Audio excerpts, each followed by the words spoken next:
বিশ্বকাপ আয়োজন নিয়ে আবারও বিতর্কের মুখে বিসিসিআই। 7 ফেব্রুয়ারি আসর শুরুর কথা থাকলেও খোদ আয়োজক দেশ ভারতকে ঘিরেই চলছে চরম অস্থিরতা। একদিকে বাংলাদেশের নিরাপত্তা নিয়ে আপত্তির মুখে টালমাটাল পরিস্থিতি, অন্যদিকে 22 ক্রিকেটারের অনিশ্চিত ভাগ্য। সব মিলিয়ে প্রশ্ন উঠেছে ভারতের মাটিতে বিশ্বকাপ আয়োজনের সক্ষমতা ও নিরাপত্তা নিয়ে। পাকিস্তানি বংশোদ্ভূত হওয়ায় ভারত সরকারের আমলাতান্ত্রিক জটিলতার শঙ্কায় সহযোগী দেশগুলোর এক ঝাঁক তারকা। আরব আমিরাতের 7 জন, ওমানের 5 জন, কানাডার 2 জন এবং নেদারল্যান্ডসের 1 জন ক্রিকেটারের ভিসা জটিলতার মুখোমুখি। সব মিলিয়ে 22 ক্রিকেটারের এই সংকট এখন যেন বিশ্বকাপের গলার কাঁটা।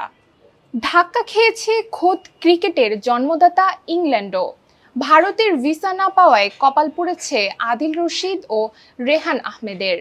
প্রস্তুতি ম্যাচের আগে তারা দলের সঙ্গে যোগ দিতে পারবেন কিনা তা নিয়ে ধোঁয়াশা কাটছে না। এর আগেও ভিসা জটিলতায় ভারতে সিরিজই খেলতে পারেননি পেসার সাকিব মাহমুদ। একই কারণে বড় ধাক্কা খেয়েছে যুক্তরাষ্ট্র। পাকিস্তানি বংশোদ্ভূত হওয়ার কারণে আলী খান সহ তাদের 4 ক্রিকেটারকে ভিসা দেয়নি ভারত। এসবের মাঝেই কঠোর অবস্থানে জিম্বাবুয়ে ক্রিকেট বোর্ড। দলের সেরা তারকা সিকান্দার রাজার ভিসা নিয়ে কোনো টালবাহানা হলে সরাসরি বিশ্বকাপ বর্জনের হুঁশিয়ারি দিয়ে রেখেছে তারা। নিরাপত্তার অজুহাত দেখিয়ে জুলাই গণ অভ্যুত্থানের পর বাংলাদেশ থেকে নারী বিশ্বকাপ সরিয়ে নেওয়া হয়েছিল আরব আমিরাতে।